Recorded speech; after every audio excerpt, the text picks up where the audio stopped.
jetë antare e Bashkimit Evropian. Pavarësisht orientimit tuaj as pak në favor të kësaj aspirate historike për ta parë Shqipërinë antare të Bashkimit Evropian, e duam Shqipërinë si gjithë Europa. Sa i përket këtij sulmi sot, zoti kryetari i Kuvendit, ne do të depozitojmë kërkesë pranë Komisionit e Etikës së Kuvendit të Shqipërisë, që deputetin fjalë të japi shpjegime, por dhe Kuvendi të ndali një herë për gjithmonë sulmet. Fakt, Shtetet e Bashkuara të Amerikës e kanë bërë vendimin e tyre se një prej arsyeve të shpalljes non grata të zotërisë janë sulmet e përsëritura kundër ambasadorëve. Sa i përket çështjeve që u thanë. Zotëria sapo gënjeu publikisht. Të gjitha, zoti kryetar, kam një zotëri këtu, ky del për jashtë ose unë s'kam mundësi të flas. Domethënë, ky zhurma këtu. Jo, ne s'folim asnjë kur foli ai. Tani s'fol. Mos pengoni folsin. Tani, zoti Balliu. Të gjithçka që dëgjuat nuk i referohet ligjit për cilin votohet sot. I referohet ligjit për antidiskriminimin i votuar në vitin 2010 dhe që mban firmën e zotit Sali Berisha. Ja ku e kam ligjin këtu dhe hajde lexoj. Ju ftoj dhe ju sfidoj publikisht ta lexojmë ligjin këtu. Dhe merre lexoj ligjin. Dhe e keni votuar në 2010 me firmën e Sali Berishës. Sa i përket ligjit për cilën flasëm.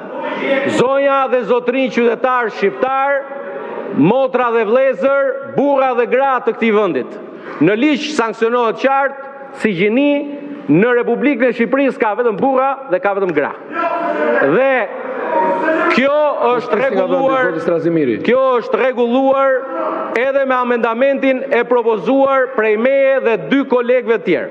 Edhe për këtë amendament që gjoja u kundërshtoka, informoj publikun shqiptar dhe gjithë ata që na ndjekin që do ta nxirri lakurish atë që gënjen sot, është Konventa e Stambollit, e ratifikuar nga Shqipëria, e firmosur nga Sali Berisha në vitin 2011 dhe ratifikuar nga ky kuvend në vitin 2012.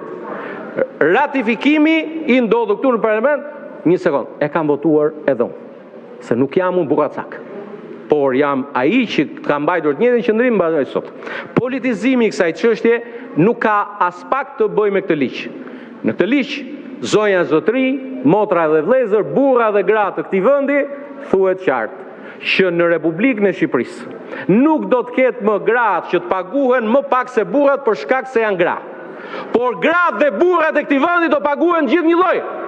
Dhe është qëndrimi i kësaj shumice parlamentare, që sot kemi shumë gra në këtë parlament se sa të kishim 2005-ën, është qëndrimi i kësaj shumice që sot kemi numrin më të madh të vajzave dhe grave të nderuara në këtë sallë që nga viti 1920 dhe që synimi jon është të shkojmë një ditë që në këtë sallë kemi 70 burra dhe 70 gra. Ky është angazhimi ynë dhe ne do ta arrijmë këtë sepse e kemi arritur në këshillat bashkiak dhe do ta arrijmë edhe në parlament. Ky që del sot kundër këtu është kundër barazisë gjinore në Republikën e Shqipërisë. Ky është kundër grave në parlament, ky është kundër grave në këshillat bashkiak. Sa i përket namusit. O namusjar, ngre kokën, sa më se ti, pushoti. E kam me atë. Zoti Balliu mos pengoni. Ngre kokën namusjar.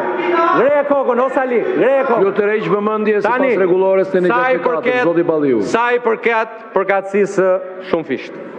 Gënjeve se nuk ka të bëj fare dhe ne kemi rregulluar bazuar në parimet e ligjit të antidiskriminimit. Po ti je një gënjeshtar, sepse ti nuk e di fare dhe nuk ka përkatësitë shumë fisht gjinore. Por motra dhe vëllezër, burra dhe gra të këtij vendi.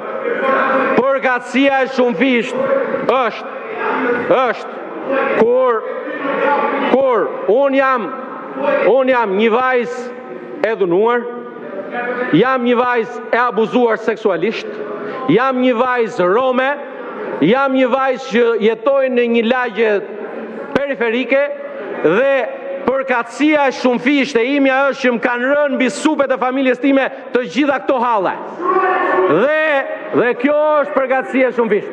Por namusjar burracak, të cilët kështu është shkruar sepse është e referuar sipas ligjit që ke votuar zotrote. Lexoje. E themi shumë qartë, përkatësia e shumëfisht sipas përcaktimeve në ligjin për antidiskriminimin. Prandaj, zoti kryetari i kuvendit, unë ju mirëkuptoj që ju nuk e përballoni dot, po unë ju them të drejtën, këtë gjë që këtu ndodh unë nuk e pranoj dot. Kur flet dikush nga këta, asnjëri prej nesh nuk flet. Kurse është njëri, janë dy këtu që lehin, se unë të cilët nuk e pranoj dot. Nuk e jo patjetër. Sepse këtu o vjet një rregull, dhe ua kam thënë 100 herë, këtu o vjet një rregull, kur flasim ne, dhe kur flisni ju. Tani, sa i përket kalendarit, sepse kalendari për ne është më i rëndësishëm. Kalendari është më i rëndësishëm. Ti ta tregoj unë, sepse por mos bëja të zhurmën që bën nëpër studio. Tani, sa i përket buxhetit. Zoja Zotri ju a tham, ky është buxheti më i madh në historinë e vendit. Sa për ta krahasuar, se ju matematikën e keni nga ish kryetari, jo nga ky, po dhe ky 3 herë më i madh sotrote ky buxheti se buxheti që le ti kur ike. 8.9 miliardë euro që ti nuk e imagjinoje dot. Tani për çfarë do votoni kundër ju se dëgjova njërin? Për çfarë do votoni kundër?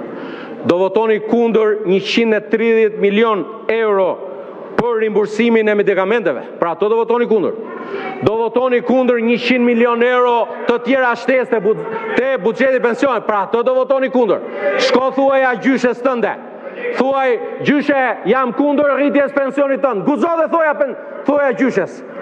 Për çfarë do votosh ti kundër? Për çfarë? 820 milion euro buxheti i Ministrisë së Shëndetësisë si asnjëherë tjetër në historinë e këtij vendi. Pra ato do votoni kundër. Dilni dhe përtisni për ditë. Duam ilaçet e onkologjikut. Votojeni pra buxhetin sepse e kemi dyfishuar. Për çfarë do votoni ju kundër? Ju që asnjëherë në historinë e këtij vendi nuk e keni dashur atë dhe unë tuaj dhe jo e kam për atë. Sepse e keni tradhtuar sa herë ju është dënë. O, pranaj të paguan ty për doratërkitje se vete dijaj. Se unë flas për atë, ti e kupton kur del nga salla. 580 milion euro buxheti mbrojtjes.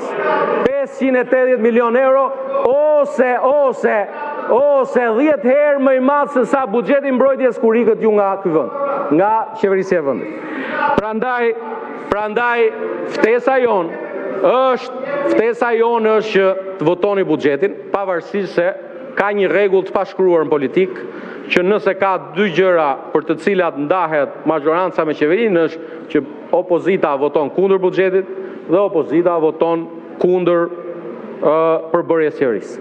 Dhe se më kujtua dhe për të kthyer, për t'i vënë kapakun kësaj historisë së ligjit për barazinë gjinore, unë e di që Saliu i urren gratë nuk i do t'i ketë në politikë, por nëse do të kishit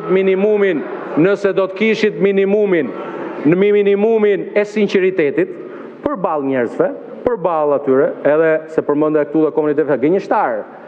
Po jo fare. Komunitetet i kishim kuvend. Mbaroj fjalin. Një minimum kishit propozuar qoftë dhe i propozim. Asnjë propozim nga ana juaj. Asnjë propozim, asnjë amendament nga ana juaj, se këtu në parlament bërtisni, kurse në për tavolina na thoni jemi dakord, po s'kemi çfarë bëjmë. Faleminderit. Faleminderit zoti Balla. Jo, nuk ka diskutim tani sepse jemi uluni t'ja sqaroj. Uluni ta sqarojmë. Ta sqarojmë pra ulu. Nuk ja jap dot për replik pa mbaruar fjalën Dakor? Okej, faleminderit. Tani